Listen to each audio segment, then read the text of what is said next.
You're listening to a Pave Media show. Visit pavemedia.net for more podcasts and video entertainment. So, John, in this movie, Richard Jenkins presumably eats some pretty rank pies for about, I don't know, months. What's the worst thing you've ever eaten to find love? Well, this isn't so much what I ate, but a guy did once take me on a date to an all-you-can-eat Chinese restaurant. Okay. Which is, fine. Yeah, it's not a dream first date venue, but whatever, I'll go with it. You know? Yeah. And then he proceeded to eat, I think, like 6 or 7 full plates of like heavy Chinese food. And I was impressed, but also a little concerned. Well, like what sort of food? Everything's ribs, crackers, Okay. lots, Because sweet and sour pork. Just he kept going back for more and more refills. Like. Yeah, sure. Well, just imagine me being vegetarian, the Chinese food that you eat is quite different to what I eat. Because for me, I could just have like 6 full plates of just noodles. Sure. Yeah. Great.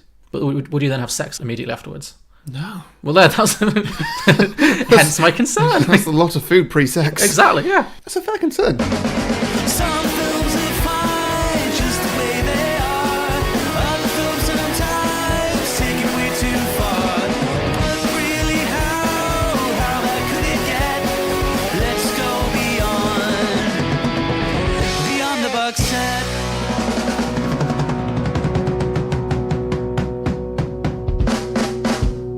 Welcome everybody to Beyond the Box Set, the podcast where we pitch prequels, sequels and spin-offs to films that don't have any. I've just got a text and it's not important. So this episode, I'm Harry, this is John, and this episode we're doing The Shape of Water. The Shape of Water, yes. Which is your choice. Yes. It's, we just finished the Oscars. We did. I mean, a week and a bit ago as this comes out, but so I thought it'd be nice to look back at last year's Oscars and see what was going on. This film won it. It won the Oscar. It won Best Picture, yes. I mean, did it not win the Oscars? It did. Well, yeah, it won Best Picture, ergo it did in fact win the Took Oscars. home 4 awards, was nominated for 13. Well, that's impressive. I would say deservedly so.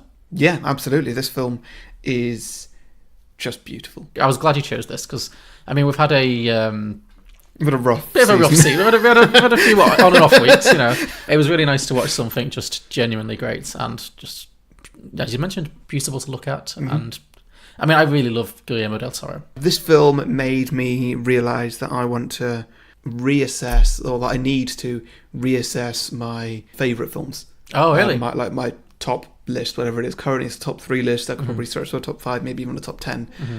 But, my top 3 list as it stands needs readdressing because it's a bit out of date. Sure, yeah. So currently it is Iron Man, Star Trek First Contact, Tron Legacy, none of which are films from this decade. No. And they're all kind of... they're all similar. They're all very similar, but there's a reason for that. Like, I love that kind of film. Sure, yeah. I really do. However, there have been a few other films which I've revisited since making that list. For example, Forrest Gump, and I don't know, Avengers: Infinity War, probably. Quite a bit too early to say with that one. Maybe, yeah. Give it another couple of years. Yeah, I've watched it a fair few. Well, we'll see how Endgame goes. Yeah, if Endgame goes badly, then that might really take Infinity War down. Whole different discussion. However, I highly expect that Shape of Water will be on that list. Oh, that's so nice. I watched this film and I had such a good time. Oh, that's nice. How many really times? enjoyed Is this it. the first time you've revisited it since we saw it in the cinema? I've watched it 3 times overall. Okay, cool. And it's just been really fun every time. Like, I could see this film, despite that it's not quite appropriate for it, but turning into the sort of film that I just watch for a bit of fun, and I'll get my phone out and just be relaxing in front of this film. You know how you can do that with your favourite films? When you know them so well, you can just put them on and just listen to them. Yeah, it's a film you can really just kind of almost wallow in. Just, because it's, in a weird way, even though it is very violent and quite sexual in places, and there's certainly a lot going on, but it's kind of just nice to just immerse yourself in the whole world of the film. It's that's one of my favourite things about Guillermo del Toro films, is that he's really good at creating a world that you can just believe in. Yeah, that's what I absolutely got from this film. One of the things I noticed, which happens, I believe, more in the first third of the film rather than anything else, before the plot really gets going, that's when he's doing the big sort of world-building things, as in there's other stuff going on. Like, I'm not sure if you noticed, you probably did, but in one of the first scenes, there's a lot of fire trucks going past their house. Oh, yeah. There is a reason, like you see a building burning in the distance. It has nothing to do with the plot, not even slightly. No. But Richard Jenkins does explain what that is. Does he? Yeah, he says the chocolate factory burned down. And what does that mean? Well, exactly. It's just a silly, quirky little detail. But Yeah, exactly. It doesn't Like, mean anything to the plot. Yeah, exactly. Like, okay, there's a bit more detail given to that. Another one that I liked was just when the music's happening, which, of course, the music is outstanding in this. Yeah, it's its own character. It earned the Oscar that it won. 100%. But yeah, there's one point where I think she's waiting on a bus stop, the music's happening, and it's just all sort of, oh, it's just so nice and quaint and stuff. And she's sitting next to a man who's just holding a cake. Yeah, I love that. With a single slice taken out of it, and there's nothing, it means nothing at all. Yeah. It's just an extra little detail. Like, so many other directors would just have somebody else sitting on the bench. Yeah. Or nobody sitting on the bench, or just, anything. But, just a man holding a cake with a little smile on his face. It was cute. No, that's what I like about his films, because there's every little side character, even like the extras, like that man, they've got their own little story going on that you could. It's like, what's his deal? What happened to that cake? Did he just have a birthday by himself and like he ate his one slice of cake, or he couldn't wait to get home? Or is it someone else's cake and he was just overcome with hunger and he's eaten it and now he feels bad? I think he went to a birthday party and he really, really didn't get on with the person whose birthday it was. Okay. So they had their slice of cake, and then he caused a distraction of some kind. I don't know what. And then he stole the cake. I love it. And ran away, and he's just taken that cake home to eat by himself. I would watch that movie. Yeah. But yeah, so there is just so much to this film, and maybe we'll get to it in our sequels, but just there's so much to go off. Mm-hmm. So many tiny little details that you can just be like, oh, let's dig in and open that up and see what's in there. Yeah. And yeah, I mean, I would love if all Guillermo del Toro films are like this, and then I'll have a really good time watching all of them. Yeah, well, I think Pan's Labyrinth is to a degree. I've not seen the Hellboy films. I mean, they're quite different, but yeah, I really appreciate the level of detail, like you said, and the level of just... I feel like in the first... And part of this probably comes down to Sally Hawkins as well, the performance, but I feel like in the first 2 or 3 minutes of the film, it's a film that does have a whole world, but it doesn't feel like it does a lot of conscious world building, where it doesn't tell you too much about... There's not a lot of exposition. No, but it's without anything being said, in the first 2 minutes of just there's no dialogue whatsoever, you just see her, going about a day in her flat, and you know exactly who she is pretty much straight away. Everything you need to know about that character. Yeah. And that takes you through the whole film, and it's great. And that's just purely done through the direction, her performance, and just all the little tiny little details. Mm-hmm. Her flat, I love the way it looks. Oh god, her flat / the sets in this film were outstanding. Yeah. And it won for production design as well, I believe. Really, really deservedly so. How much would you pay for that flat? Yeah, well, I mean, it looked pretty run down. I mean, I'm sure it is, but I would happily move into that flat, even in the state that it was, or the state that it was when she left, which is much worse. It's clearly water damage. Yeah. But I would happily move into that flat, and even if I didn't own it, I would do it up, and that place would be amazing. Mm-hmm. Yeah, no, it was good. It was good. A really good mix, I think, of physical production design with a little bit of CGI here and there, just to top it off. I think really, which I'm glad it didn't lean too much into CGI. No, certainly. Yeah, it did that very well. Mm-hmm. If I spoke about it, if I did, what would I tell you? I wonder. Would I tell you about the time? It happened a long time ago, it seems, in the last days of a fair prince's reign. Or would I tell you about the place? A small city near the coast, but far from everything else.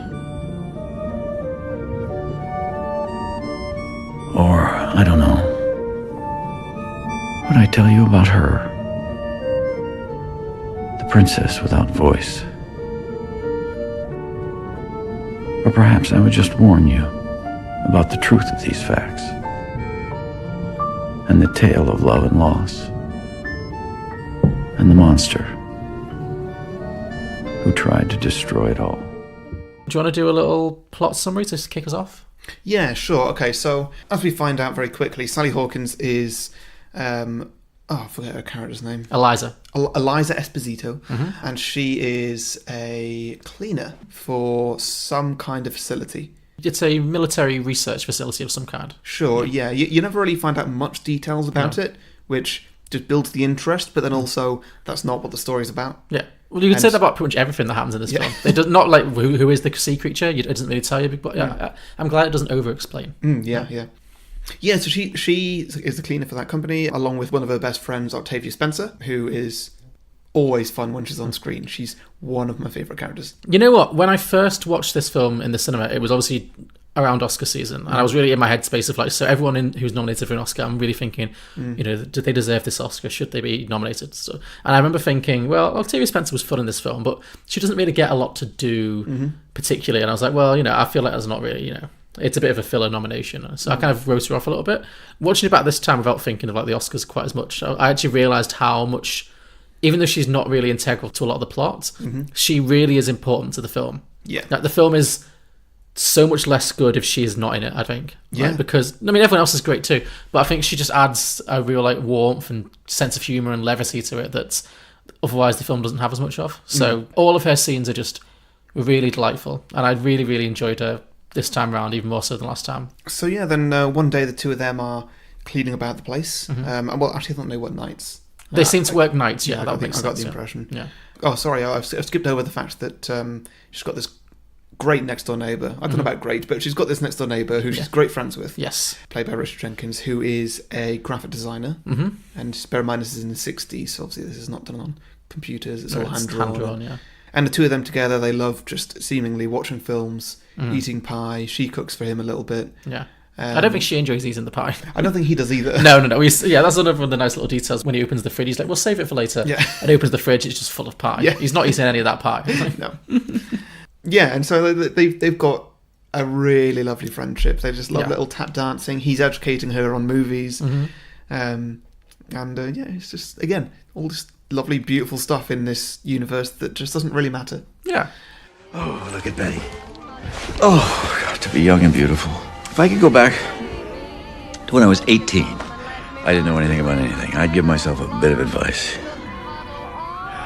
I would say, take better care of your teeth and fuck a lot more.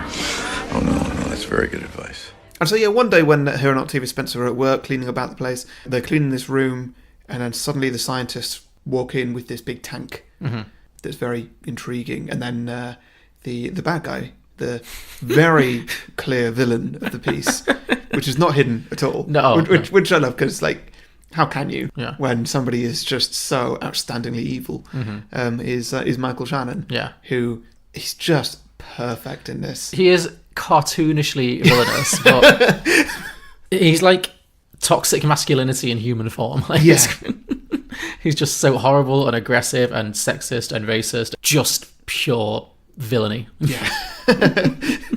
Yeah, and so she goes up to this tank and something bangs against the glass or something and shocks her a little bit, and her and Octavia Spencer are told to leave the room. And then at one point, I think that maybe that same night, I don't know, she walks down a corridor and she hears like some gunshots and some screaming. Door opens, Michael Shannon walks out, he's missing 2 fingers, and then like sirens start going off, other people start coming out and asking to get help and everything. They do, and the room is just full of blood. Well, she finds the fingers and puts them in like a sandwich bag or something. Is that when they meet the creature, or...? She sneaks back in, I think, shortly afterwards, after they've cleaned up. Then she like gives the creature the soft-boiled egg. Yes, that's it. And that's when they begin their little flirtation, when she seductively eats that soft-boiled egg, which is hard to do. That's Oscar nomination alone. To make eating a soft-boiled egg look sexy, is it? Eliza Esposito, it was you that found my fingers. Oh, thanks. 3 hours in surgery. They rebuilt the first phalanx here. Sutured the tendons. Don't know if it's gonna take or not. There was mustard on them. A paper bag. It was all we had, sir. I answer mostly on account of she can't talk. She can't. She deaf? Mute, sir.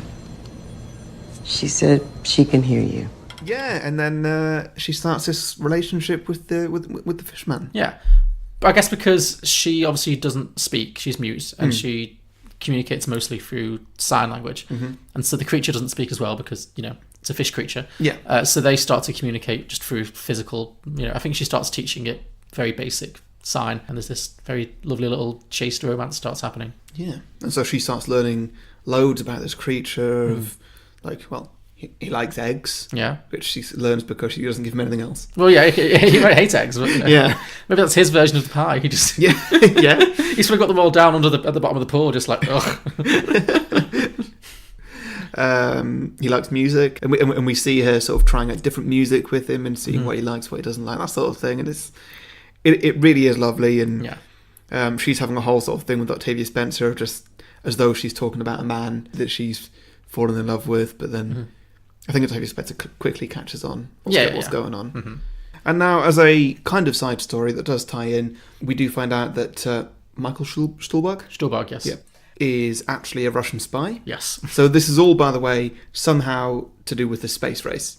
Yeah, I mean, I'd love to know how. It's a lot. I mean, I was never really clear on how Michael Shannon ended up with this creature in the first place, and what his end game was, and what was he being funded to do here. Like, I mean, they did mention that he found it in like a river in South America or something. what was he doing in that river? I don't know.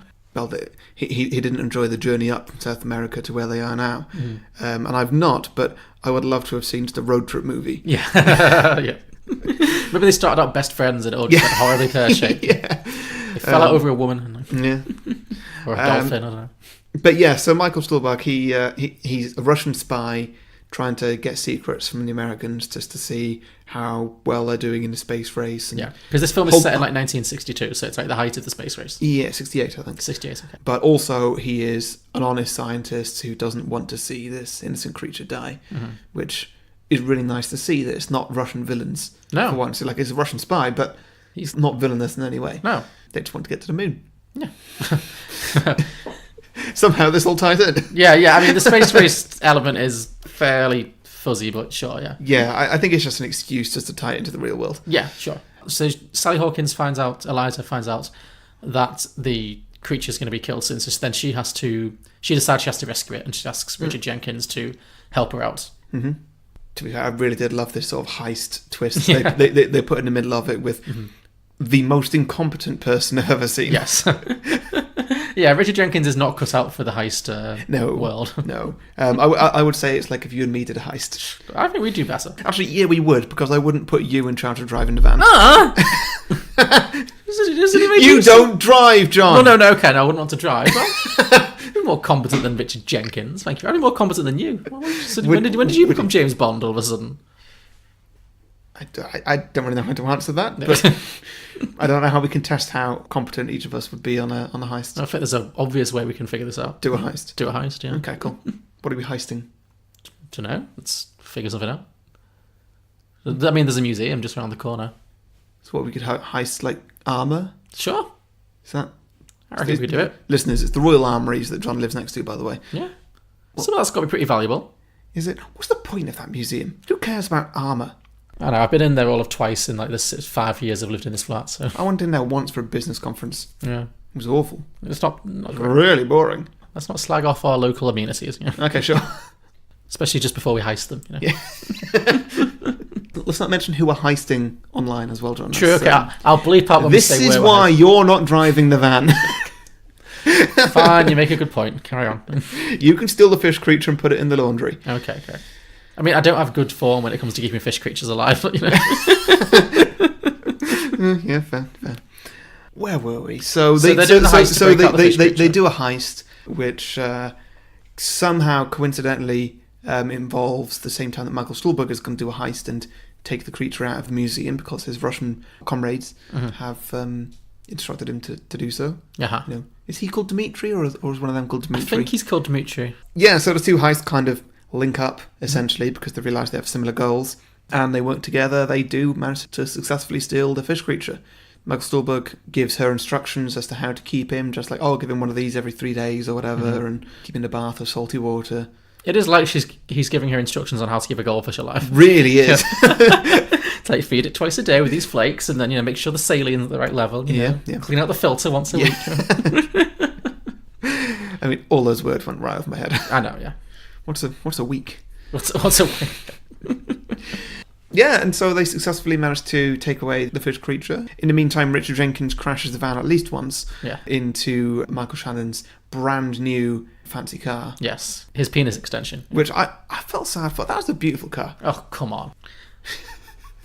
It was a teal Cadillac. What is this new autophile Harry don't that's know. emerged I don't recently? know. You've never cared about cars. It looked nice. You never even owned a car. I like shiny things. Oh, okay, fine. You know that's true. That's true. That's true. You do. You're a bit of a magpie, but Yeah. not with cars. No. But anyway, yes, we ruined Michael Shannon's car, which shame. But Did whatever. that justify all of Michael Shannon's subsequent behaviour? Yeah. Yeah. Okay. I thought so much. So yes, they get away, take him back to her house, put him in the bath. Mm-hmm. Bit of a little panic when he's not quite breathing right. They pour salt in, they pour the things in, doesn't quite work, and then suddenly it does work and he's fine. Mm-hmm. And then Michael Shannon gets a call from his boss, like the army commander or something. And this is, I mean, I'm not going to quote it word for word, but it's one of my favourite monologues of the film. Okay. I forget if it's this point or a little bit later, I'm not sure. But when his boss is like, I'm going to make sure that you don't exist anymore. Mm-hmm. And where the universe is, there's going to be I forget his name, a Michael Shannon-shaped hole in the universe. And you're going to be transferred to a different dimension, a dimension of shit. And you're going to live there for eternity in the shit dimension. It was aggressive. And I was like, oh, yes. I know my sequel idea. It's the shape of shit. It's going to be fantastic. Great. Well, I can't wait to hear that. The shape of shit. I just thought it was such a great... It was a good... Yeah, I mean, he was under a lot of pressure. I'll give him that. Like, Yeah, yeah. I'd say it was an aggressive work environment for everyone. Like, nobody was... That place desperately needed a HR department. Oh, yeah. Meantime, Michael Shannon's fingers have been sewn back on. Oh, since they got bitten off earlier. Yes, which they got sewn back on quite quickly. And, apparently they might take, they might not take. They are not taking. They are not. They are rotting on his hand. Yeah. Yeah, It's and gross. it is horrendous how disgusting that is. Yeah. Like, he will squeeze it, and it's like squeezing a grape. Oh, it's horrible. No, it's like squeezing an old grape. Yeah. It's just not very nice at all. No. And everybody's commenting on it, like how he smells because his fingers smell, and like I assume it's just the smell of dead Yeah, bodies. rotting flesh. Yeah. Literally rotting flesh. Oh, the worst bit for me actually, not the bit where he like squeezes his fingers. I mean, and that pus was comes that out. was tough. Yeah. Oh yeah, that was tough. But the bit where he is very aggressively having sex with his wife. Yeah. Yeah. I mean, for one thing, I wasn't really okay with that scene in general. But then when she's like, oh, Michael Shannon, you're bleeding on me. Yeah. You know, because he's obviously on top. And that's disgusting in itself. And then he just covers her mouth with his hand and like, oh, horrible. It was pretty gross, yeah. That whole scene, it was weird because he's such a cartoon-like villain. And yet there's this... I didn't understand that scene where they just... Again, maybe it's just a Del Toro, like, oh, let's just add a little detail that we don't necessarily need. Where you get this little weird glimpse into his home life that never comes up again. Yeah. With his wife with a big, giant beehive wig. And his two little kids. It was supposed to be the classic, you know, American family living the American dream. You know, he's white, he's got a wife and two kids, he's got a brilliant house, he drives a Cadillac. I guess he was the Guillermo del Toro was just painting a picture there for us. Yeah, no, that's true because I think that is something that this film definitely does do is that all of the heroes in the film are very much outsiders. You've got a mute woman, you've got a black woman, you've got a gay man. By the way, I hope listeners understand when I said the American dream and referred to the fact that he's white, I meant that with like sarcasm. Yeah, no, but just to clarify. No. Like white picket fences. Yeah. Like you said, yeah. He's the picture that's put on the posters of like, Yes. come buy this house. Yeah, and I guess that's probably what all of the rotting fingers stuff's all about. He's easily the most like depraved and damaged character. And it's funny, like there are two sex scenes in this film. One, a straight white man has sex with his wife. The other one, a woman has sex with a fish. Yeah. And which is different. the more disturbing sex scene? It's definitely the man having sex with his wife because he's just like rutting her like a deer or something, and he's bleeding all over and it's horrible. Yeah. So meantime, we do have Elisa is now getting to know this new friend that she's got living in her bath. You got a friend living in your bath? The way you said it made it sound just very like innocent.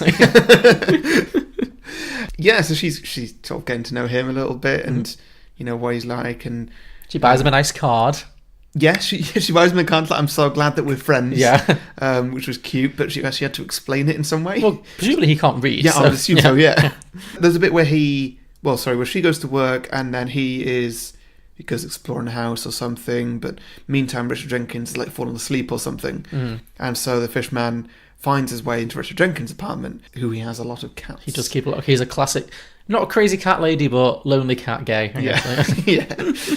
Yeah, so the fishman kind of misinterprets what a cat is. Yes. You know, it's a pet. Yeah. It's not food. And so he eats Pandora, which I'm assuming is a callback to Pan's Labyrinth. I guess maybe? I don't know, I can't remember. But yeah, he like literally chews its head off. Like, yeah. See, I wouldn't show that to kids. No, exactly, yeah. But like Richard Jenkins' reaction is so like underwhelming. It really is, isn't it? But I'm going to put it out there. Because like initially he's like, oh no, and the fish monster runs away. Yeah. And then, you know, once they found the fish monster, he's watching some film in a cinema that I'm sure is a reference to Guillermo del Toro's I think it's films. the creature from the Black Lagoon or something. Yeah. Okay, cool. Oh, that makes sense. Yeah. Yeah, and then like when he comes back and Richard Jenkins then starts talking to Elise and just like, oh, he ate Pandora. It was awful, but like it's all fine. It's all fine. Yeah, you can't blame. Poor Pandora. I'm putting out there. She is the Barb from Stranger Things of this film. She is.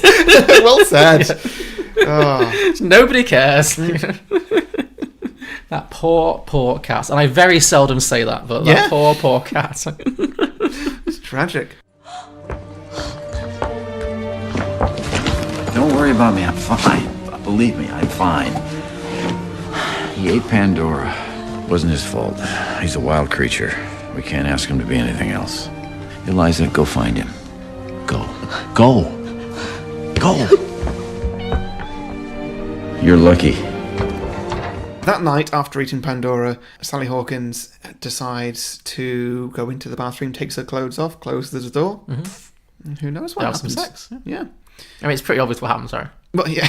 She explains it in when a mummy and a daddy detail. love each other very much. Yeah, but she explains in quite specific detail to Octavia Spencer in the following scene exactly what went down. Which was then my favourite Octavia Spencer scene. Yes. Just her reaction to everything. Just, ooh. Yeah, Octavia Spencer reacting to things is a highlight of this film. Oh yeah, big time. Yeah, I forget what else happens, but... Will they have sex again? I was going to say, the next sex scene is the iconic Yes. sex scene of the film, which is the one that seems to turn a lot of people off from this film, of how unrealistic it is. And, you know, fair. The entire film's unrealistic. Yeah, but it's not trying to be... Well, other than Fish Monster, other than that and this scene, everything else is believable. Fish Monster is just like, oh, there are these creatures in the water or whatever. Yeah. That's a thing that, you know, it could exist. We don't know it doesn't exist. Yeah, so she decides that she's going to put all the plugs in the bath and the sink, and don't know what she does to block the toilet, but just put some towels at the bottom of the bathroom door. Yeah. I mean, this is not realistic in the slightest. The outwards opening bathroom door. Yeah. And she turns everything on and starts overflowing the sink and the bath and everything like that. And she's naked, obviously he's naked because he always is. And and so they start kissing or whatever, but you know, it's all filling up with water. And we see in the cinema below that a lot of water is sort of draining out. We see through the floorboards how it's dripping down. Yeah, so the landlord, who is the owner of the cinema below, comes up and knocks on Richard Jenkins' door, saying, like, what's going on? Like, I've got cinema guests for the first time in my life. How the cinema stays open and they're getting wet. Yeah, I beyond don't me, know. That's a fantastic looking cinema. Yeah, it looks great. There's never anyone in there. Yeah, then Richard Jenkins like, okay, I'll go and speak to her or something. And he walks in, and her apartment is... It's not flooded, it's just really wet. Yes. Everything's really wet, and the bathroom door is leaking from even the top of the bathroom door. Yeah. And you see the camera inside, and you know it's very sweet and romantic. It's lovely. He opens the door, ruins their whole moment. Yeah. Which...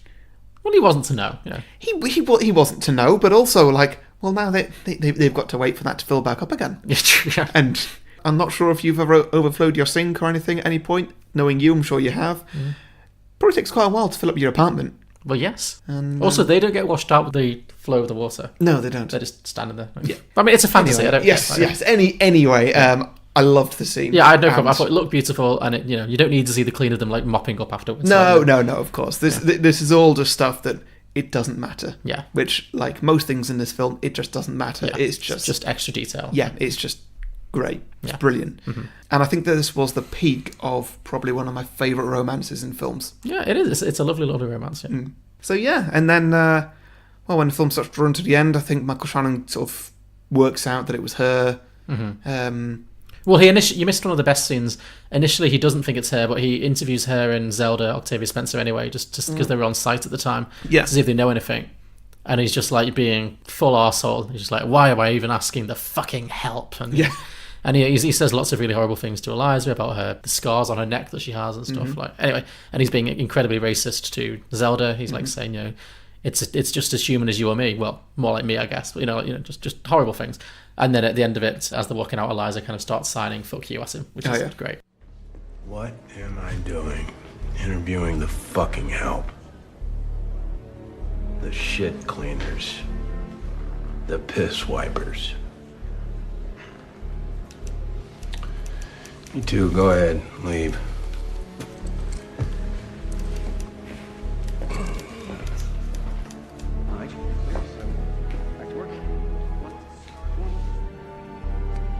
What'd you say to me?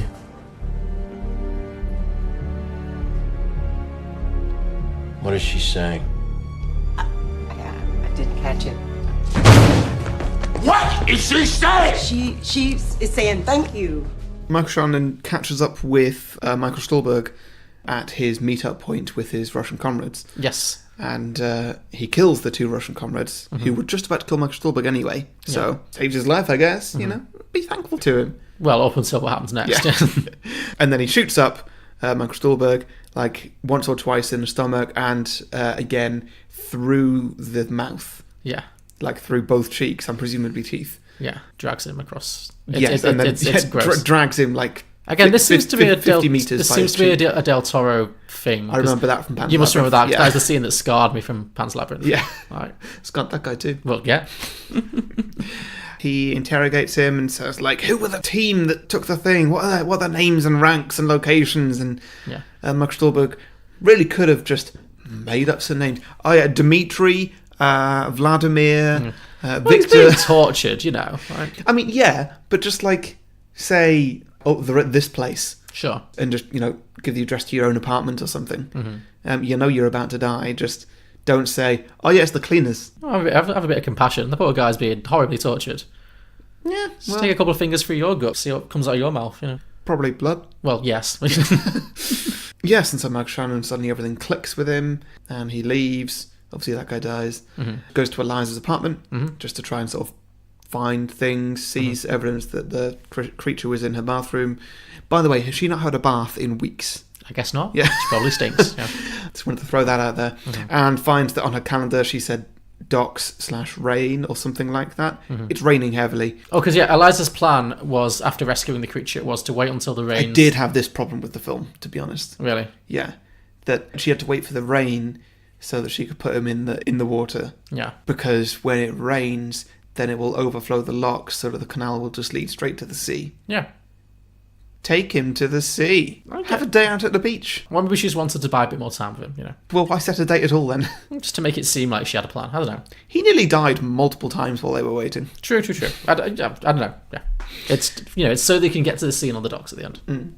Yeah, so they all meet up at the docks. The good guys and the bad. The good guys are all saying their goodbyes. And Michael Shannon steps out of his car and starts shooting people. I think he knocks out Richard Jenkins or something. He hits him, yeah. Yeah. Oh, he punches him, doesn't he? Yes, he punches him, yes.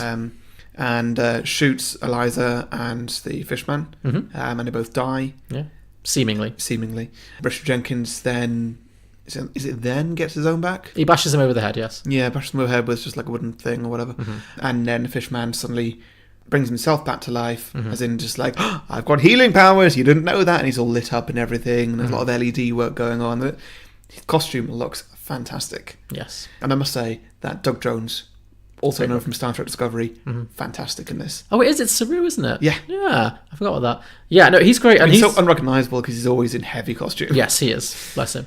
But yeah, this is where I was really pleased that, I mean, there must have been some CGI in the costume work, but I was really glad they used practical effects because it meant that Sally Hawkins and Doug Jones had real chemistry. And I think it was just Sally Hawkins looking at someone wearing like a green suit.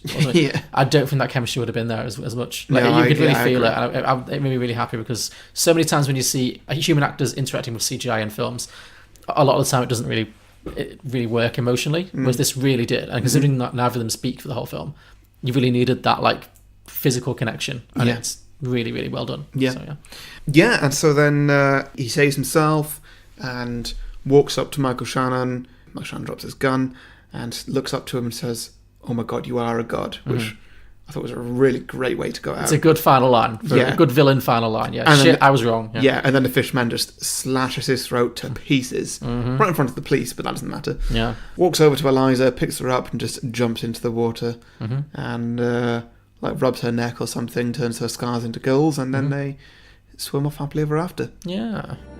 If I told you about her, what would I say? That they lived happily ever after? I believe they did. That they were in love? That they remained in love? I'm sure that's true. But when I think of her, of Eliza, the only thing that comes to mind is a poem whispered by someone in love hundreds of years ago, unable to perceive the shape of you. I find you all around me. Your presence fills my eyes with your love. It humbles my heart, for you are everywhere. So, do you want to get some drinking games? Sure, yeah. Right, I've got a few here. So, my first one is drink whenever Eliza gets wet. Okay, that's a good one. Not necessarily sexually, but just but also, she becomes... but also not excluding, because Yeah. they cross over. Indeed, yes. I think the two are very connected. She clearly has a thing with water, you know, so yeah. I mean, she always masturbates in the bath, so, you know. Yes, yeah. Yeah, I think that's fruitful, definitely. You can have a lot with that. Yeah. Okay, I want drink every time Octavia Spencer bitches about her husband or her marriage. Oh, yeah, great. Great. Does that include to her husband? Oh, totally, yeah, absolutely. Because that was great. Yes. Okay, drink whenever the amount of hair on Richard Jenkins' head changes. Yes, that's good. Including use of wigs. Well, I was going to say drink for the toupee, yeah. Every time he wears the toupee. Yeah. That in itself is a good drinking game, yeah. It's a good toupee. It is. I would To say. be fair, it's not that clockable. So, No, yeah. Drink whenever Evil McEvilface does something quite evil. Evil McEvilface does something evil, yes. Very good. Absolutely. I mean, just every time he's on screen. Pretty much, yeah. Drink every time Richard Jenkins says, I'm alone, or I have no one. Like, he is a bit of a sad emo gay. Like, Oh, yeah. It's like, come on, pull yourself together, man. Yeah, sure, fair. And it's my last one. I've got drink for injuries. Yes, yeah. There's quite a few. I've got them listed here. Fingers getting bitten off. Gunshots. So drink for every gunshot, I guess. Yeah. Scars caused by the fishman. Fingers getting pulled off. And fishman eating Pandora. Yes. My last one was just drink for movie references, classic movie references. Yeah, that's good. Very many. Very many. Yeah. Okay, so before we get some sequels, just want to let you listeners know that we're on Patreon, and if you have really enjoyed this episode or any other episodes, then please go to patreon.com/beyondtheboxset, where you can support us for as much or as little as you like. And if you do so, then there's a few bonus features you get, including a bonus show where we review the films that are, well, either in the cinema right now or, depending on the time of year, nominated for Oscars. Yes. Which is our current thing, really. Yes. I think we've still got a few more to do after this episode. Yeah, we've done a lot, but yeah, we're almost through it now. So. Yeah. Also, there's sod all on at the cinema right now. Yes, so, you know. God damn it, there is. If we'd wrapped up a little bit earlier, I would have tried to convince you to go see the new J-Lo movie, but you've dodged that bullet once again. Oh dear, poor me. So, as well as the bonus show, every Patreon once a month will get a 30-second advert on the show, on the main show, that is. So you can advertise anything you like. It can be your favourite remote control. It could be lots of tiny little bottles of champagne. Oh yeah, they're candles. They're candles. Yes. For why? For birthdays and other celebrations. There've been a lot of birthdays recently, John. I know, yeah. And they're still there. I keep forgetting to use them. Clearly. And also, once a month, one of our Patreons can come on the main show if they want, and you can pick a film for us. You don't have to come on the show, you can just pick a film and we'll do it. Yeah. And if you want to pick a film that has a sequel, then we'll do that on a bonus show for you. Also, last week we had Julio come on from the Contrarians Clue. Podcast. Yeah. And we'll have Great some more in a couple of weeks. Yes. So, yeah, all that is available at patreon.com/beyondtheboxset. Hi, I'm Mike from the Genuine Chit Chat podcast, where we have honest conversations with interesting people. I speak to a wide variety of guests, from travellers to musicians to those afflicted with mental or physical illnesses. There's really no subject that's off limits, from movies to politics and even controversial topics ranging from sex to drug reform and political correctness. So if you still believe in the art of conversation, are intrigued by healthy debates with different ideas and perspectives you may not have thought of, and want a podcast where every episode is about something different with a variety of guests, then this may be the podcast for you. You can hear us on YouTube and all your favourite podcast apps, and follow us on Twitter, Instagram and Facebook. So if you want to hang out and listen to honest conversations with interesting people, then come to Genuine Chit Chat, where I'm your host, Mike Burton. Okay, so sequels, I believe, is the next thing we do here. That's generally how it works. Slash the main thing we do here. Yeah. After you. Okay, sure. So I've just done the one this week. Mm-hmm. So yeah, mine is a direct sequel. It's kind of harder than I thought it was going to be. Okay. I struggled this week. Like, it's a film with a lot of open ends, I guess, but in a way, much like a fairy story, which I guess is what it is, like, it wraps itself up in such a nice, lovely way that I kind of struggled to think of anywhere I really wanted to go. So I don't have one, so moving on. No, I'm kidding. No, I had to go. So this is what I came up with. Yeah. And it's not particularly funny this week, because again, I like this film. I didn't... Like, it's hard to make fun of this film because it's good, and it's hard to find things to pick holes in. So I've just tried to think of like what might actually work as a genuine sequel. Anyway, so what I came up with, this is based on a scene I mentioned earlier, which kind of is a bit of a sore thumb in this film. Not as a bad scene, just that it's not necessarily obviously necessary, which is when you visit Michael Shannon in his family home and you meet his wife and his two kids, and he has that weird sex with his wife where he bleeds all over and it's horrible. Anyway, just the fact that it establishes that he's got a family who aren't really mentioned again for the rest of the film, particularly. So I thought, well, what might happen to those kids after their dad is killed by a fishman? Oh, okay. So this I thought you were going to go in the direction of telling the same story but from the family's point of view. As in, just like, Daddy, why have you lost your fingers? Yeah, Daddy, why are your fingers black and disgusting? Yeah, I considered it, but no. The sequel's set present day-ish. Okay. Probably a bit earlier because time frame's 60s to now. Maybe like late 90s. It doesn't matter. It's set 30-odd years after the events of the original film. Oh, a 90s film. Well, there's not a lot of 90s references particularly. I'm just trying to think of the ages of Okay, so people. Spice Girls aren't in this. I mean, we could fill it with 90s references. I mean, to be fair, why not? The original film is full of like 60... Even then, it's like more like 20s and 30s music because they're all into like old Hollywood. Yeah. So yeah, maybe this one is full of like pop culture and Spice Girls and stuff, but that's not really where I was going with it initially. Sure. Tell you what, I'm going to challenge you to think of a scene that will work in a Spice Girls musical number. Like a Spice Girls fantasy musical number where the main character sings a Spice Girls song. Sure, I mean, I'll do my best, but we both know that you know Spice Girls much better than me. Sure, well, hence the challenge element. So. Okay. Anyway, so it's set sometime after the original, I guess in the 90s then, and it focuses on the son of Michael Shannon's character, who's now an adult. Okay. I was thinking he should be played by Jeremy Renner. That works for me. Yeah. Very generic guy. Yeah, I'm thinking like character actor, no one too A-listy, character actor, somebody who could play like a grumpy villain kind of science guy. Oh, is he villainous? Somewhat. We'll see how it goes. New direction for Jeremy Renner. Really, I didn't want to lose like too clean cuts, you know. Okay. Yeah. Anyway, so it's been... Give him a scar. He could have scarring, yeah. From what's caused the scarring? Spice Girls concert. It's gone horribly wrong. You got whacked by Baby Spice's pigtails. You got Yeah, there it is. Yeah. Anyway, no. Actually, there could be a reason he could have some scarring. So basically, it's been like 20 or 30 years, whatever. I think Jeremy Renner is about 47, so that matches. Yeah. It's been 20 or 30 years since his father's mysterious death at the hands of the sea creature. Mm-hmm. And Timmy, his name was apparently Timmy Strickland. I looked it up on IMDb, he's called Timmy. Oh, that's just... It's the ultimate child boy name. Pretty much, yeah. In America in particular. Yeah. Apparently, there was a sister as well called Tammy. She's not in this, but Timmy and Tammy.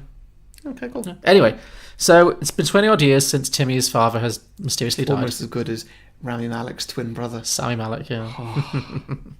Anyway, so since his father's death, Timmy has spent his entire life obsessed with finding the creature and getting his revenge. Mm-hmm. So he has kind of disguised his identity, so he hasn't told anyone that he's the father, that he's the son of a high-ranking military person who was murdered. Mm-hmm. So he's changed his identity, and he's now working at a top-secret military lab as a marine biologist. Does he have a name? No, he's still just Timmy. I don't know. I didn't think this through. He could be called anything. Okay. Sami Malek. Sami Malek. Yeah. Okay. So he's working at a top secret military lab as a marine biologist, searching for intelligent life at the bottom of the ocean. Mm-hmm. So obviously he's hoping to, through this, find the creature again. Yeah. The government, obviously, is aware of the existence of intelligent life under the sea, because, you know, they were covering up the creature in the first place. Mm-hmm. But because they've never discovered any other fishmen since, they've never let the public know. So it's been a whole cover-up, but they're still looking because they know it exists, basically. So that's why the government is still pursuing this particular line of research. Mm-hmm. So we'll probably start off with him having some scenes of him like going down in a submarine. I'm thinking it's kind of like the opening scenes from Titanic, with that guy In the submarine. Bill Paxton, Bill when Paxton, he's yeah. in the submarine just searching, Yeah. sweeping the bottom of the ocean, trying to find things. But instead of sweeping the Titanic, it's just looking for intelligent life. But all they're finding is sharks and jellyfish and stuff. Yeah. Sure. Yeah. Yeah, that works. Yeah, lots of dead ends and false leads and stuff. Yeah, and maybe some literal red herrings. Is the herring a sea fish or a river fish? I think it's a river fish. I was about to say, what is a herring? It's a fish. Okay, cool. I mean, I'd assumed, but I also wouldn't be surprised if it's I'm thinking of a heron. It's a bird. I know, but you can see my mistake there, where I kind of associated a herring. Sure. No, herring, pickled herring is a very popular meal in Sweden. Well, I wouldn't know. No, sure. So we're also going to see through an opening montage kind of thing that this kind of vendetta to get revenge for the murder of his father has taken over his entire life, and so there's nothing much else going on in his life, and consequently he's quite lonely. So we're probably going to have a sad little montage at the beginning of him waking up in the morning. He's going to put a plate of mac and cheese into the microwave, put a 3-minute timer on, have a speed wank in the shower, and then go to work. Yep. All right. Yeah. Callbacks, references. Yeah. No, sure, that's fine. Yeah. One day, he gets the call of a lifetime.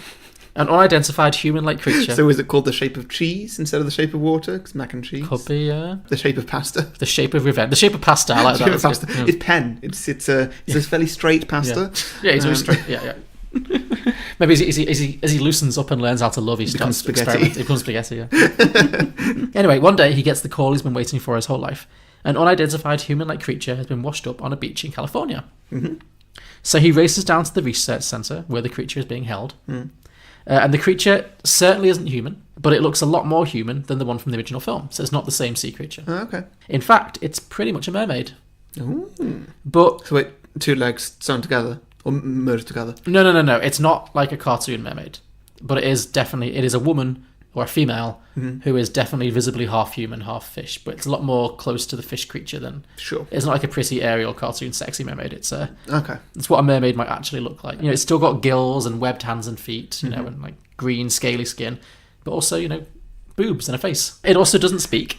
Yeah. And the scientists, being a little bit more evolved than their 1960s, counterparts from the original film, they're not just racing to cut it open and kill it, and they're not torturing it. They genuinely want to study the creature and find out who it is and why it looks so much like a human and what they can learn from it. Mm-hmm. So Timmy is drafted in as one of the top marine biologists in the country. Obviously, they don't know that he's got this personal vendetta against it. And obviously, he realises very quickly that it can't be the same creature because it's younger, it's a female, So he's just kind of intrigued at this point. Mm-hmm. They also drafted in a linguistics expert to try and communicate with the creature.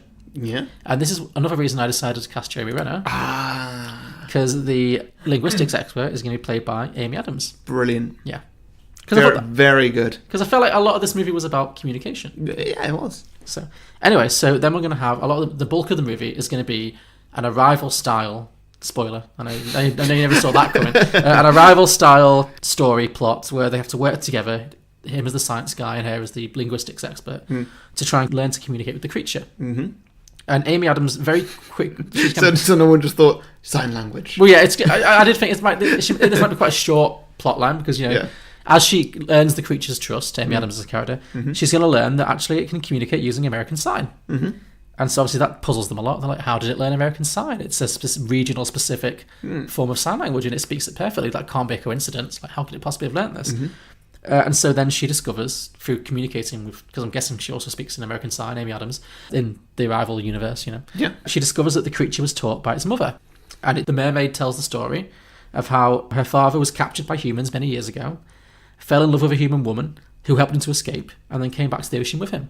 So obviously, I'm sure you figured it out. This mermaid is the daughter of Sally Hawkins and the sea creature. That works. Yeah. Obviously, Jeremy Renner, when he realises this is the daughter of the monster that killed his father, becomes furious. So one night, he sneaks into the lab, after dark, in the middle of the night, and tries to murder the mermaid by oversalting her tank. Oh, shit. I'm just thinking the funny mental image of him, just sort of a giant sort of salt, just Yeah. However, she wakes up and pleads for her life in sign, and he can't bring himself to do it. He has a moment of moral crisis, and he can't bring himself to murder this innocent creature. And so after that, we're going to have a little love story, like very similar to the original. Yeah, it's gender swapped, but also, there's the whole thing of, this creature's father killed his father. So, he's coming to terms with that and stuff. And they don't speak the same language because he doesn't know sign. So he asks Amy Adams to kind of teach him a bit of sign language so he can communicate as well, but she doesn't know that he's actually falling in love with her. Mm-hmm. And we're just going to have a nice little, mermaid human romance happen. Yeah. That works, yeah. Yeah. Maybe Amy Adams also is falling in love with him a little bit, creating a classic human mermaid love triangle. Oh, beautiful. Yeah. Beautiful. Surely there's a Spice Girls song about that. I mean, Two Become One? Well, that's more of... They could like have a make-out session to Two Become One. I don't know, a love triangle. Too much, maybe? I don't know. Stop right now, thank you very much. Work them all in, I don't know. Maybe the first thing she signs to him that he understands is, if you want to be my lover, you got to get with my friends. My friends being the fish. Do you know how to sign Zigga Zigga? As long as there's no follow-up questions, yes. Anyway, he's falling in love with the mermaid. Amy Adams is a bit in love with him. Love triangle is happening. As he becomes closer to the mermaid and their connection gets stronger, she is able to tell him the story of what actually happened, and he realises that his father was actually the villain of the situation. And that the creature, her father, was only trying to get back into the ocean and defend itself. So he determines to put right what his father did wrong all those years ago by setting the mermaid free and letting her go back to her family. So then we're going to get the classic escape narrative. There's got to be a Spice Girls song for this. Like some kind of like set you free or something. I'm just giving a phrase now. Sure. But there's got to be something that's... well, there's an Emma Bunton song, Baby Spice, called Free Me. There it is. There you go, yeah. There it is. Yeah, there it is. Right. And it's a bit niche, but we can wear that in, sure. Yeah. The mermaid sings it. Yeah. Anyway, so he decides to set the mermaid free. And I don't want to make it too much of a rehash of the original. I've not really set up a villain for this film, but I guess there's got to be some kind of high-ranking military guy who's like... wants to turn him into a weapon or something. Yeah, who maybe wants to transfer it for further testing. So there's got to be like a ticking clock or something. Maybe she gets sick. Yeah. So. Vincent D'Onofrio wants to turn the mermaids into weapons for the military. Perfect. It's just like, it's like the Velociraptors in Jurassic Park. There it is. Perfect, yeah. So that's happening. There's a ticking clock. They realise they need to set the mermaid free. So Jeremy Renner has now had a complete change of heart from wanting to kill the mermaid to wanting to set it free. He enlists Amy Adams to help him out. They manage to break the mermaid out of the facility and get her back into the ocean. So we get an emotional goodbye on the beach or something, or on the harbour, on the pier. She asks him to come with her, and he's like, no, I don't like water very much. I get inner ear problems. So then she swims off into the ocean, leaving Jeremy Renner and Amy Adams standing on the beach, hand in hand, as the sun goes down, and I guess as a lovely romantic Spice Girls song plays. Oh. Yeah. And that's it. Quite simple, I know, not many laughs compared to some of my usual ones, but yeah. I just thought I'd go do something that might actually work. So. Oh, that was very nice. I like that. You've got a name? I think I had something. I mean, I guess it's just the shape of the Spice Girls, but I don't know. Son of the Amphibian Man, or I don't have a sequel. No, I do not. The shape of the Spice Girls, not quite as hourglass as they used to be. Well, I mean, that's quite long and sexist, but sure. Yeah. And there's no relation to the plot whatsoever. No. The Shape of Redemption. Okay, sure. Yeah. Listeners, that's a callback to a conversation me and John had before starting recording of how The Shawshank Redemption sounds like the conclusion to a trilogy. Yes. Starting with just Shawshank, and then like Shawshank Legacy, or Shawshank Ultimatum, or anything like that. But yeah, Shawshank Redemption, that's... Yes. Yeah. So that's going to be my go-to now if I can't think of a title for a sequel. The X Redemption. Yep, that works.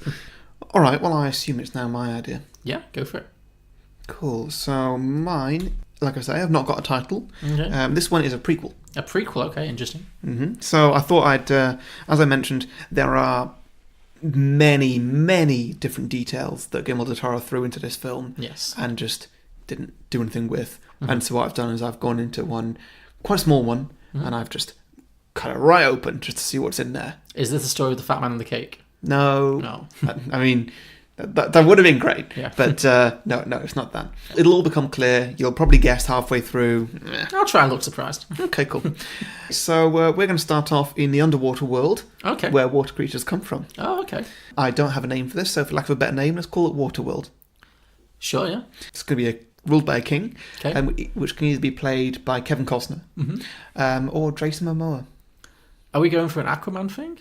There's not much to do with this character at all. It's just Kevin Momoa, would you like? So is this like a sea creature? Yeah. Let's go for Momoa. Okay, cool. Yeah. Big, rolling, hulking sea creature. Yeah, like King Triton style. Yeah, exactly. Yeah, that works. Yeah. I mean, they're not human looking. They're more like... Is Jason Momoa in the fish outfit? Yeah, in the fishman outfit. Sure, yeah. I guess maybe like he's squeezed into it so much that it just looks a bit silly. Yeah, that works too. Yeah. By the way, this is silly. Good. Well, mine wasn't, so I'm glad to finish my earlier sentence, I feel like with films that are really close to your heart and that you just don't want to touch, for me, the best thing you can do is just go all out ridiculous. Yeah, I think that's a good approach, yeah. And just, well, not ruin it as much as you can, but just go so different. Okay. So Jason Momoa squeezed into a Kevin Costner-sized fishman outfit. Love it. Yeah. At any point, is he going to drink his own pee? No. Okay, good. But he does smell, even though he's underwater. Oh, that's not a joke that you'd get. Does Jason Momoa famously smell? In Aquaman, yes, someone says that you smell even when you're underwater. Wow. I never understood it. No. Do you think... You can't smell anything? Apparently, if you smell bad enough. Oh, really? Which the hero does. Well, I guess people... We're going way off topic now. People can't have a sense of smell underwater, right? Because you can't breathe in through your nose underwater. Correct. But do fish have a sense of smell? I do not know. It's a whole different world down there. I mean, it is. It's a whole new world. Yeah. Exactly. Yeah. Okay. Carry on. So we're underwater. Well, anyway, yes. So we've got this whole water world thing. Sure, it's a beautiful city. It's probably quite similar to Aquaman. It's not Atlantis though. That would be the other obvious one. No. Okay. It's full of colourful creatures and things that are pretty to look at. It's very fancy. I mean, it could be Atlantis. It doesn't really matter. Sure. And so we get introduced to the king. He has some daughters. Okay. And we get introduced to them through the medium of a stage musical. Okay. I have no idea where this could be going. So it's a joyous way to start me. For some reason, I've written a fair bit here before I give away what this is, but I don't know why. Because clearly. So it's a joyous way to start a movie. There are 6 sisters all singing and dancing in coordination, all with different coloured scales, I'm saying, because they don't wear bras. Shells. No, I'm saying scales because, like, in the fish monsters in this, they don't wear any clothes. Oh, they don't look like... You're right, they don't look like... I'm thinking... Yeah, they're not half human. Okay, sure. Continue. Yeah. Okay, I get it. Right. Yes, and as the thing's drawn to a close, it's about to introduce the 7th daughter of the king, Princess Asile, is her name? Asile? Asile. As in a seal? Just Asile. A-S-I-L-E. Okay, fine. Does that come from anywhere? I made it up. Okay, but when the clam opens, as I've written here, the little mermaid, the fish creature, isn't there. I still have no idea where this is going. Yeah. Please continue. Enlighten me. Now, I do take some liberties here. So okay. We then cut to a scene with Asile where she is an emo princess. So she, as all teenagers should be, she hates everything, especially herself. Sure. Hates herself more than anything. She doesn't have any confidence in herself. She thinks that being a princess, she doesn't think that she deserves that title because she thinks she's ugly. And, she's not very well kept, let's put it that way. I mean, she could be well kept, but she's not. No. Her scales have all seaweed in them, and her black emo hair is always tangled and awful. Yeah, she's just not making the effort, no. No, she's not, but should you? But, no? Well, I was going to say, yeah. But whatever. I'll leave that for the audience to decide. Sure, yeah. I'm guessing by the end of this film, she's going to discover that her inner beauty is all that matters. So, obviously, she thinks the kingdom is just stupid. Yeah. And, what even is royalty? This is all crap. And, she hates her father. He's quite controlling of her, in her opinion, at least. And today is her 18th birthday. Okay. That's why this whole musical thing's happening. Because princess is introducing the youngest princess to the world, as in, boom, who wants to marry her? Yes, her coming out party, yes. Yeah, pretty much. Yeah. So she decides to, instead of taking part in this musical, swim away from everything that she's expected to be. Does she have a little yellow fish as a friend? I've not written that in, okay. Just because I didn't have anywhere for that to go. Fair enough, fine. So we then see from her perspective that she's taken to her dressing room by her father. This is before the musical now. And closed in there to wait for her cue to appear on stage. And this is when she makes her break for it. She swims out the window and swims away as fast as she can. And this is when we transfer into a more Finding Nemo style of movie. Okay.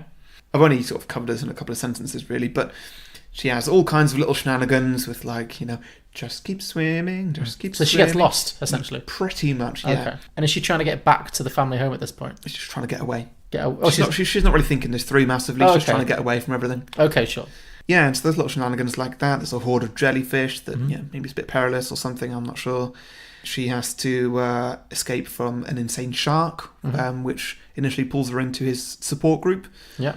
And she has to ride on the back of a stone turtle for a while as well, and it's all quite traumatizing, to be honest. Yeah.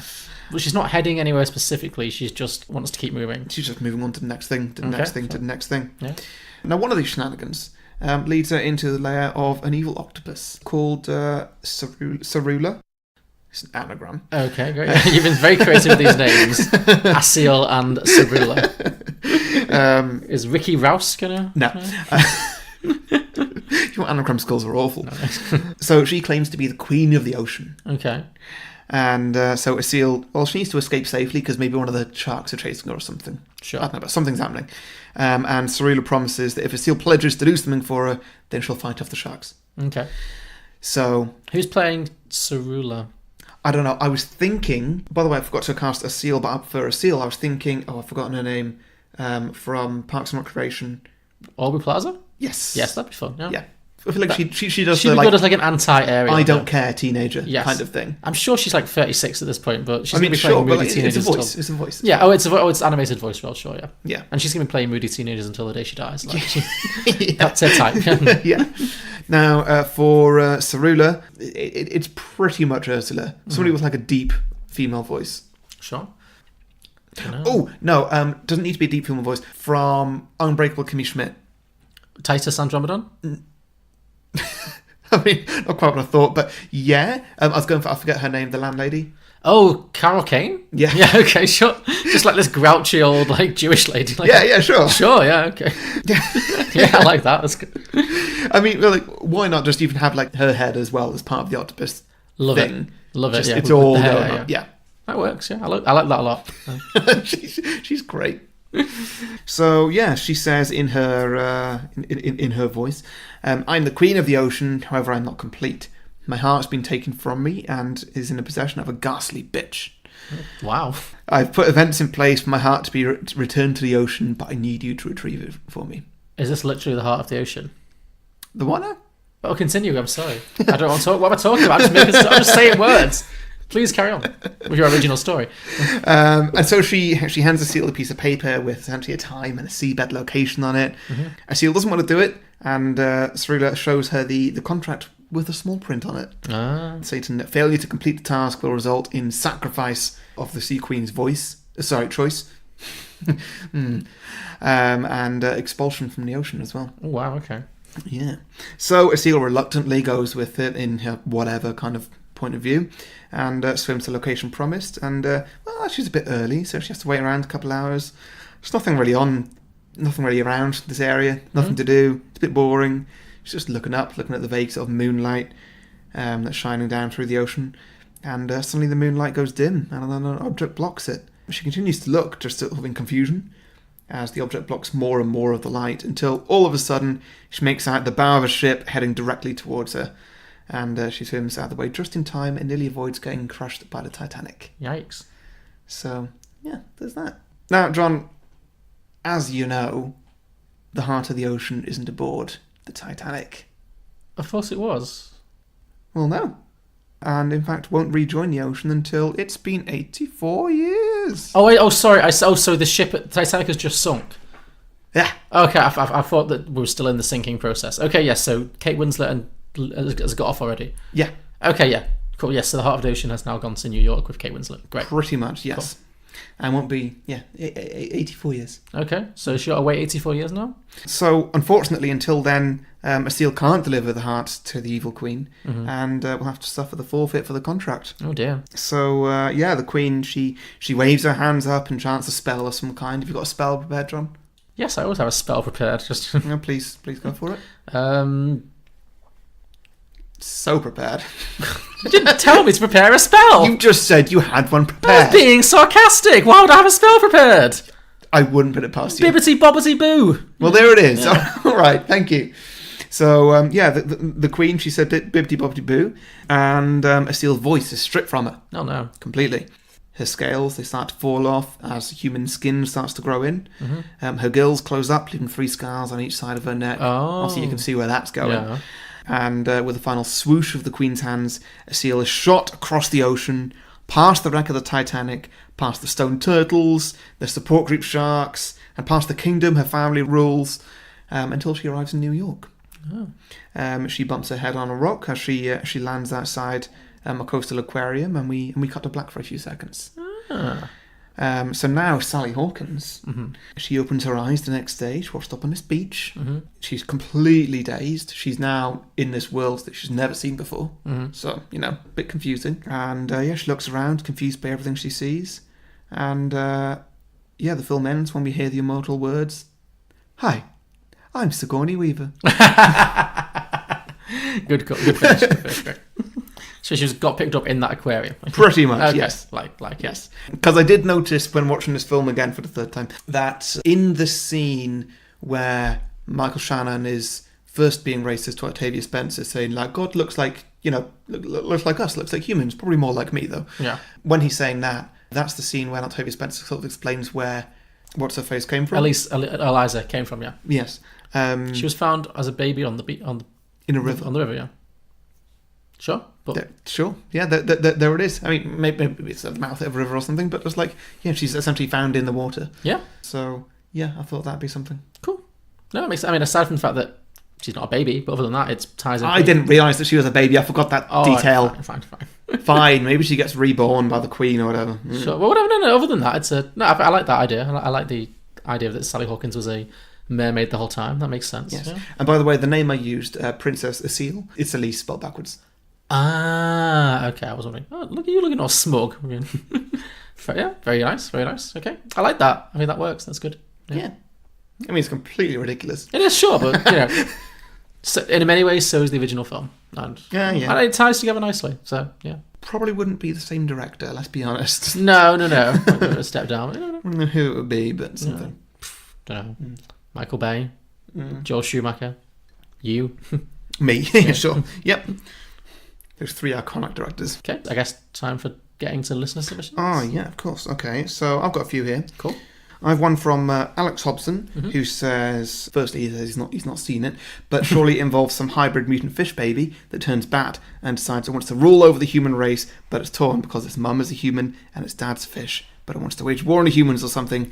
Basically, it's Aquaman. Ah, okay. Well, I've not seen Aquaman, so I guess I'll just take his word for that, but sure. Yeah, I mean, that seems... Yeah, it's not the plot line is just basically a reversal of mine, where it's the fish wants revenge rather than the human, but sure. Yeah, it seems to be. Okay, Paul Spooner says The Shape of Fire. A sequel, but basically a remake of the first, only as a lava monster, and it's gender swapped. Okay, I don't know why the gender leads into it. I should add that the movie ends with the man jumping into the lava to be the monster, but then burning to death. Oh, sounds grim, but sure. Wow, okay, Paul Spooner, that's dark, something. Charlie Dudley, from that podcast that we've both been on. Why Did I Do That? Yeah. Why Did I Do That? And a podcast for everyone as well, his Busted podcast. Oh, yeah, I'm going to be on that soon. Okay. He says she gets FTDs, fishery transmitted diseases. Fishery transmitted diseases. That And sounds even more horrible than I think he intended. Sure. Yeah, great. Sure, yeah. Is that it? She just gets an STD or an FTD? And dies, yeah. And dies. Oh, lovely. Okay. Thanks, yeah. Charlie. Mark Reed, our Patreon supporter. Oh, great. One of. Says the mute woman dies. Oh. And in his efforts to try and contact civilization again, he intentionally scares and hurts a few people, and the creature of the Black Lagoon is born. Oh, interesting. Okay. So maybe he's like driven mad with grief when Sally Hawkins dies. I like that. That's good. Okay. That's something, yeah. Yeah. Dark, but yeah, plausible. Yeah. Obi-Wan Labelle says Grinding Nemo. Grinding Nemo. Oh, I guess fish sex. Yeah. Oh. Yeah. So, cool. Thank you, everybody, for writing in there. Okay. John, what you got? So, Carl Horberg said The Shape of Air. This one has a sexy Birdman, and he's a lawyer. Ah. Yeah. Yevgeny Kopman said The Shape of Rock. Can a golem find true love? A golem find true love? You know, a golem is a creature made of rock. Okay, sure. I thought that Dwayne Johnson was going to be in this. The Shape of Rock. Oh, The Shape of Rock. Yeah. Like how the rock gets in such good shape. Yeah. It's just a workout DVD. Yeah. Oh, there it is. There we go, yeah. One up to you there, Yevgeny Kopman. Oliver Young said The Shape of the Earth. An astronaut falls in love with the turtle carrying the flat Earth on its back. I wanted to tie that into mine somehow. What, Because flat Earth theory? Or... No, the being on a turtle's back or something. Yeah, whatever that theory is. Yeah. But, because I did the Stone Turtles thing from Finding Nemo. Yes. But I just couldn't be asked to look it up. No. Because it felt like a whole thing. I think it's from Discworld, from Terry Pratchett. Okay, yeah, that's a whole thing. Yeah, that's a very much a whole thing. Yeah. Kurt Spindler said, well, if we're going to continue to use the creature from the Black Lagoon as inspiration, then the sequel will involve the creature being captured and put on display at SeaWorld. Mm-hmm. So it's going to be kind of a Blackfish / Free Willy kind of film. So, okay. I like that idea. It's trapped in an aquarium. Will the poster include a picture of the fishman escaping? Just jumping, yeah. I like it, yeah. That fucking Free Willy poster. It's great. It's an iconic moment in my childhood, that film. Sure, fine, but just like the poster is a spoiler. It is a spoiler, but so is the title. Well, not necessarily. Like, free Tibet. That's a term that gets thrown about. Tibet's not free now, is Well, it? that's true. Well, no, if there was a film called Free Tibet, Not necessarily. Unless it was a document. I don't know, yeah. It's a Disney film. It's not going to end sadly. Disney films can end sadly. They can have sad middle bits. They always have a happy ending. Anyway. Whatever. You're right, I'm correct. Fine. Thank you. Adam Capitanio said, The Drape of Water. The fishman is back, and now he's a fashion designer. Great. Yeah. Kevin Gray said, The Shape of Butter. A Minnesota farmer falls in love with the butter sculpture he's carving for a state fair. Oh, wow. Sure. Spencer Kopp said, The Crepe of Water. They move to Paris, and the fishman is a world-class chef, but he has to stay behind the scenes and tell Sally Hawkins how to prepare the dishes, like in Ratatouille. Great, yeah. Spencer Kopp also said, a Harry Potter prequel about Severus falling in love with one of the merpeople that live in the lake that's next to Hogwarts. The Snape of Water. Yeah, I clearly liked that one. Yeah. Becky Yenter said, The Shape of Water 2, The Squid Crawl. Mm-hmm. Stephanie Bedford said, The Shape of Slaughter, a murder spree slasher movie in which Sally Hawkins' character takes an axe and lays waste to the proprietors and customers at every seafood restaurant in the cosmopolitan area. It's like, yeah, I guess she gets revenge for everyone who's ever eaten like a fish and chips kind of meal. Mm-hmm. That'd be screwed. Joe Herman did his traditional 2 sheep, 2 water. Yep, of course. Sean Gleason said, The Cats of Water. Legend tells of a sexy fishman who came out of the water to eat a cat. Now the cats will enter the water to eat some fishmen. Revenge. Yeah. Rob London, this is my personal favourite. Rob London said, The Shape of Water 2, the next day. Richard Jenkins and Octavia Spencer go out for lunch and try to deal with what the fuck just happened.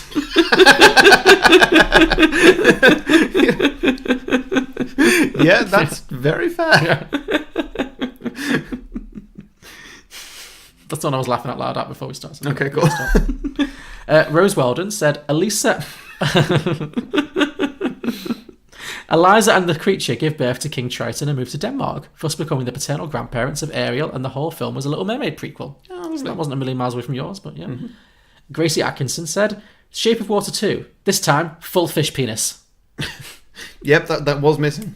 Yeah. Mike Carey, again, not a million miles away from yours, The Shape of Water World. Inbal Sinai said, The Shape of Soup. It's like The Shape of Water, but with a few stock cubes thrown in. So. Great, yeah. Over to Twitter, Cinema Recall, at cinema_recall, said, Look, I don't care what happens plot-wise, I just really hope it also explains what happened to Ophelia in Pan's Labyrinth. So, sure. False Starts Podcast, at False Starts Pod. We'd see a whole Sense and Tasty Food universe, the STFU. Sense and Tasty Food universe, the STFU. The Sight of Jelly, about a little jelly goblin and a blind lady who loves the taste of sugary fruit. The Smell of Mashed Potatoes, a farmer who can't smell falls in love with a mashed golem. I could go on, but I won't. Okay.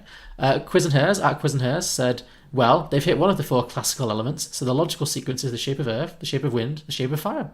Or combine them, but the shape of earth, wind and fire sounds more like it'd be part of the Bohemian Rhapsody Rocketman cinematic universe.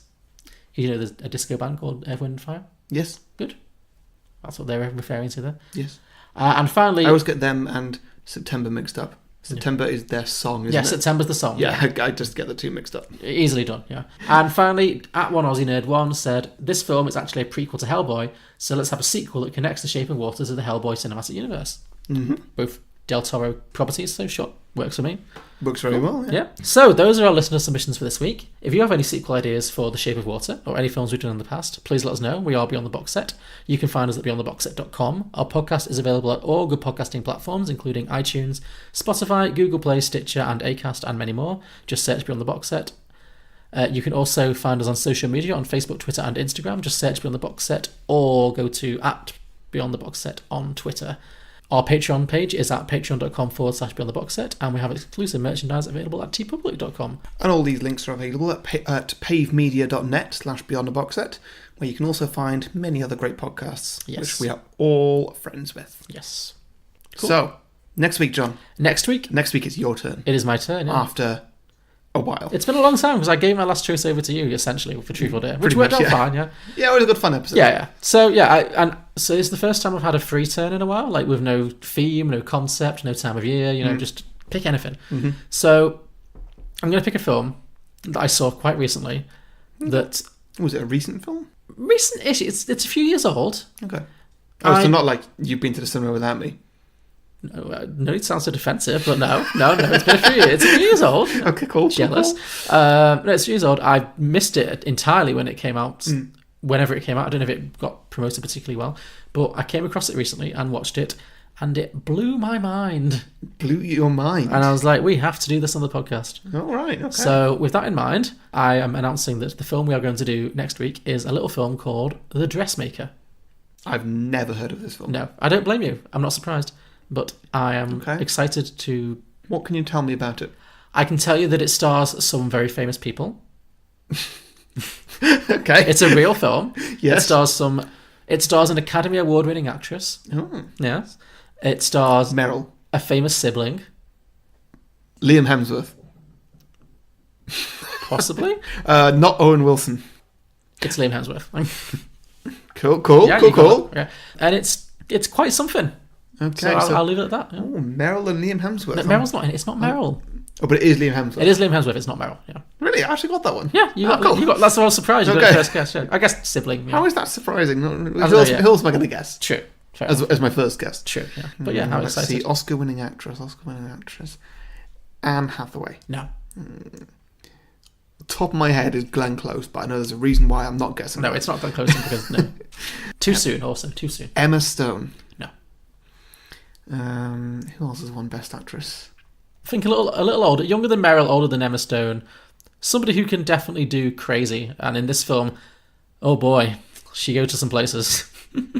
I'm not going to guess it, so I'm just going to have to wait and see. Yeah, you are going to have to wait and see. Yeah. But I'm excited to hear your thoughts. Cool. All right. Well, I can't wait. Please join us next week for The Dressmaker. The Dressmaker. Yeah. Yes.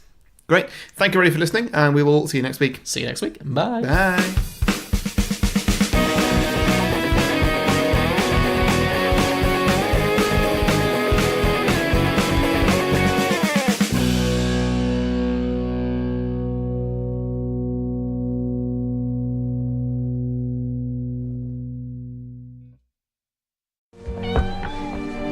You're lucky.